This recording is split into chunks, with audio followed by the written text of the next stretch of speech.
那从头到尾，因为它很粗俗嘛。他说如果人家没有看字幕，会以为你在讲黄色的。那他就是要讲黄色的，字幕只是辅助他不要犯法的，是一个工具而已。所以为什么大家看到这就会笑？大家有没有到从头到尾都非常严肃，不动如山的，心里面觉得低俗，怎么可以这个节骨眼上我怎么可以笑？这样我不是很没水准？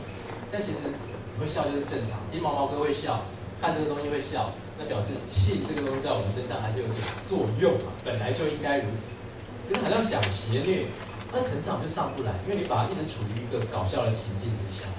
一开始我们对于性不习惯，光明正大的讨论，用这种方式好像可以进入讨论脉络，不过也会容易停下来。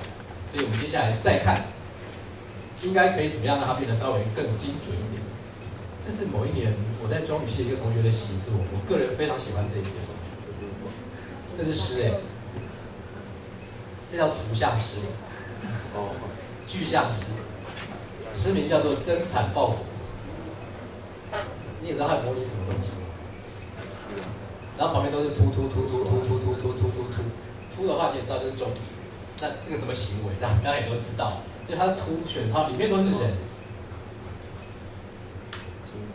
然后相比一天都会，人家赚2亿，相比一天都有2亿嘛，对不对？哦。就是然后就出来了。因为它题目叫做增产报国，这个是尽在不言中啊。我也不太好意思解释，我不太好解释。啊，就把它就结束嘛，结束就 OK 了。那包括这个非常有意思。这个就已经开始从邪虐进展到有讽刺的地步，我觉得大家就可以看，算是个好作品。好，我们来看一下，其实这艺术呢，事实上是可以分成层次。然后我们已经看到了初步的应用啊，那个是最比较粗浅一点点。那其实所有的情色呢，各位接下来今天知道这个之后，回去可以分析你所有看到的情色文本，你看它已经达到什么地步？什么地步？这个其实应该标上1、2、3啦，就是第一步、第2步跟第3步。越往下呢，是大家越不容易挖掘到，很好用。你看到一个作品出来，如果他说我叫情色艺术，那你就看它这个艺术是高还是低呢？第一种，色欲的直接展露跟描述。如果一篇小说，它情色小说，那你看完之后毫无反应，表示他写的不好。有没有那个今天一部情色片或者 A 片拍的让你很想去学佛的有没有？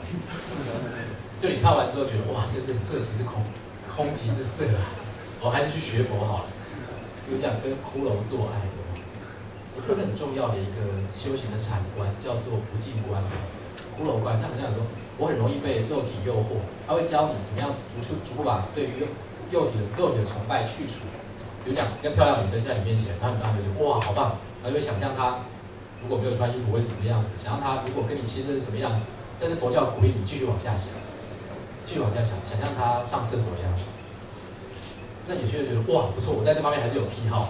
那你可以想象她打嗝的样子，想象她吃完大蒜的样子，想象她40岁、50岁、60岁的样子。如果你一直想到她70岁、80岁，你对她还是有性欲，那是真爱，不错。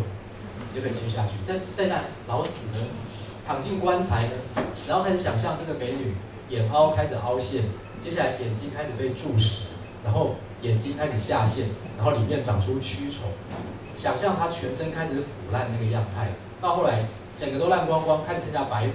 那如果你对白骨仍然还会有热情吗？基本上就不太可能，不然这种性癖好是很少见的。当然有恋尸体的事，白骨是另外一回事哎。所以这个是色欲展现嘛，所以你看情色片、看色情片啊，或是看色情小说，它本来就是要你引发你的色欲，所以这个催情的基本功能一定会有。但不要各位看得这么浅啊，我觉得同时它可以反映时代环境跟文化特色，我觉得这是田野调查的记录。如果各位看情色片的历史够久的话，你可以看70年代情色片跟现代情色片。你有看过白云演的影片吗？白云啊，就是我们现在电视上搞笑有花妈那个演员，他以前曾经演过一片，叫做《情定北海岸》嘛，所以每个人讲出来都一直笑他，一直笑他。那各位如果把70年代的 A 片拿出来看，我保证你很难聚焦在肉体的色欲上面，因为你就会一直看，哇，这个女主角头发怎么这么挫啊？哇，穿那什么鸟衣服啊？哇，垫肩这么大，然后他们怎么会在这种场景下拍这种事，就做出这种事情？你整个就不能理解。所以你可以看到，这是田野调查。它会留下很多人类的珍贵记录。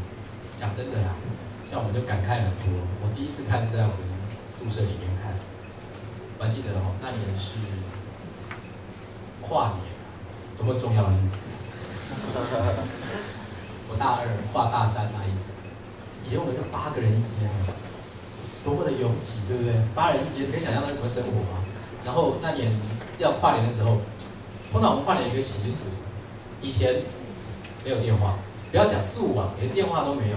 我到大3才开始每个寝室都有装电话，本来是整个宿舍整栋只有1支电话，而且那个不能打，只能接，会有人轮流去接电话，然后比如讲家人打来，他就会记录好，之后每小时会通报1次，说你家人打来，然后你就用公共电话打回你家去。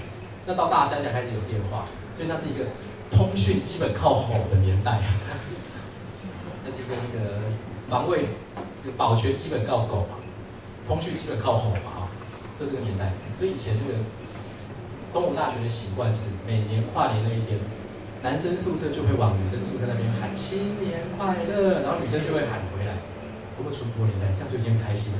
因为我们近嘛，就一直11点，所以大家可能会有什么招男生女生跨年这种事情。就那一年因为要跨年，我学弟就很兴奋说，今年我们要跨一个与众不同的年。我说怎样？好看的来，我们演的术语叫洗眼睛 ，say 把睛嘛。然后他就去借了一台12寸的小型的彩色电视，很长哦，它这屏幕就这么大，但那个机体很长，然后40几卷 A 片的录影带，多么羡慕大家！现在大家完全是个化整为零的年头，多少存在1年里面的等于就是没有，那40几卷 A 片录影带，然后是从楼上3楼的学长借来的。我想说，大家8个人住一间，他这堆得像山一样的 A 片片到底藏在哪里？还有个电视，还有个录影机，我真的不懂哎，好像小叮当的人在口袋，所以我就看到瞠目结舌，然后大家就七手八脚就接好嘛，然后买一堆宵夜，准备今天要过一个非常非常激爽、特别的跨年，你知道吗？要看40几片，我们现在都快转很方便，对不对？你在录影带快转多麻烦吗？然后就开始放进去，然后我们从12点开始看，看得很开心。那第一个镜头就很奇怪，那时候这个黑片很复杂，有一种就是自拍的，那自拍品质就画质就非常非常的烂，只要是有码的，那就是公司拍的。所以我当天晚上第一次认识谁叫做范岛爱，范岛爱是我们永远的女神，是真的。那有些就是他们自己拍一拍的，自己拍一拍品质真是烂到爆炸，还有一些猎奇的，猎奇就是把各式各样的东西塞进体内，还就都砸在一起看，看到后来。我后来就这样一个信念，刚开始看很开心啊，我觉得哇怎么这样，然后这样随便评论嘛，不是都很认真吗？我们有个日本室友，他会同步口译，很高级吧？有story 偷鲁嘛，日本室友，他很好玩，他来念博士班的，但是因为还是分配在大学宿舍，因为没有博士专用宿舍，他跟我们一起住，感情如胶似漆啊，然后就说吉夫翻译一下，他每次都说啊 no， 结果他每次自己在翻译就一直在大笑，因为他觉得不好意思讲。然后等到重点的时候就不用翻译，因为国际语言大家都看得懂，都听得懂，就不用翻译，然后就很乐就对了。而且他本来在底下写作业，我跟他讲说，多米洗眼睛，塞把睛，他就很高兴，东西收一收，就下来塞把睛，然后就一路往下看。我记得看到3、4点的时候，大家已经开始有点痴呆，就是茫然，开始有点审美疲劳了吧。就麻痹，但是后来一个信念，我们一定要看完，一定要看完，不然那40几片在那里就是辜负了这一番美意嘛，所以一定要看。后来就放进去快转，录影带快转就会快转，然后就有看头就稍微停一下，没看头就快转。后来到了早上7点多，我们终于爬完那一座 A 片山。你也知道，雄性动物在结束之后，总会有一种失落感。那我们那天就好累，真的很疲倦。我爬完之后，我们就好，那睡觉吧，就睡觉。然后大家就おやすみなさい，抱着看了1个晚上的 A 片的空虚感，各自的上床。所以我们的心灵就这样开始，从看完40卷 A 片开始。讲真的啦，范岛爱的片我现在还有留一些。那个年头的那个 A 片女优，你现在一看。当然不太能理解，就是为什么那个时代的人认为这样可以引发色欲。那当然，你现在在看 SOD 的东西，或者看东京很热这些东西，不懂就算了啦。我会觉得每个时代对于色的概念，那个变动真的是非常非常快，非常非常快速。那当然，现在 A 片越拍越快要碰到瓶颈，因为能想象的幻想都已经结束，那接下来要怎么做？我也很好奇，因为这些艺术工作者他们必须要去突破事情。不过现在走的路线当然都蛮糟糕，个人觉得啦，因为对于女性都蛮不尊重，那好像变成你看西方的 A 片也是，因为很多文献也在讨论这种事。那为什么一定要越夸张越淫乱？那就觉得这样子越好，好像把人对于性的想象也局限到非常非常狭窄的地步。那不管怎么样啊，你好歹可以把它当成田野的记录、田野调查来看一看，会引发色欲。我也建议各位去看一看从明朝、清朝一路留下来这些色情小说。有个学弟很好笑，他看完之后，学长，我发现一件事情，我要写篇论文，我什么事？他你会发现明朝的人，男主角通常都可以到200-300叉，然后到清朝呢，大概都在100叉以内。所以我在想，为什么到清朝男性的体力会开始衰退？该不会跟国力有关系吧？所以他就要做这样的研究。他不讲我还没发现。那以前男生开玩笑都做 A 片的题目叫什么"狂抽猛送3000下"，那现在一看就会笑，因为这什么老套，都老梗，一点都不好笑了。爸爸再爱我一次。以前的 A 片都是这样的题目，现在一看就觉得很好笑，因为就是一个时代的印记跟表征。所以能不能精准引起色欲，事实上也蛮重要的。这是第一点，这本来就该有，所以这大概算是情色艺术。我记得我以前小时候看脱衣舞，不是我去看啊，是那种乡下那种卖药的，各位知道吗？你现在有看过这种东西吗？以前那种乡下常会来表演，就野台，他可能就是卖药，主要就是卖药啦，或是卖各式各样的东西。那要么就是表演，像什么烈火神功啊，你们现在生活都过得不像以前那种充满奇幻色彩，对不对？小时候常常就会有那个敲锣打鼓，说晚上几点开始表演，那我们小孩子就会拿那个板凳去占位置，就站在最前面。那有时候就表演武术嘛，卖拳头。以前最流行就是表演金汉堂烈火神功，就把一条铁链烧到红了，那可能就上1000度，那火焰只要什么东西放上去马上就着火，那报纸一碰到就整个烧起来。然后他要表演什么？2只手徒手去握那个铁链，所以就运功，然后2只手就他就闻到烧焦跟烤肉的味道，然后呢就涂上他们的药金汉堂万灵膏，涂完之后就好了，然后给你看，开始烧焦，一涂完之后就好了。当然是一种骗人的伎俩，可是那时候烈火神功我看了不下20-30次吧。然后如果有脱衣舞，那也会卖各式各样的东西。脱衣舞就是一开始就小脱一点，越到晚上就越脱越多，他就开始要把小孩子赶回去。但是我们都会躲在后面偷看。我记得以前那主持人都会用一句话，就请各位以艺术的眼光来欣赏。哇，情色艺术啊，明明就是脱衣舞，还要叫你用艺术眼光来欣赏。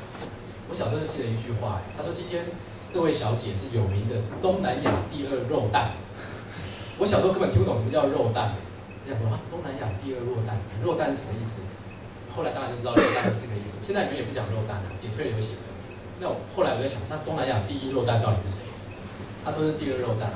所以小时候那个乡野真的是非常非常的荒谬，很有趣啊，很生猛啊，很有趣。好，这是色欲直接展现。再过来呢，如果可以有一些性行为跟性心理的探讨，一部作品能不能达到这种？各位有没有看到像史上10大禁片之类的东西？索多玛的120天。各位有没有看过日本电影《大老鼠》？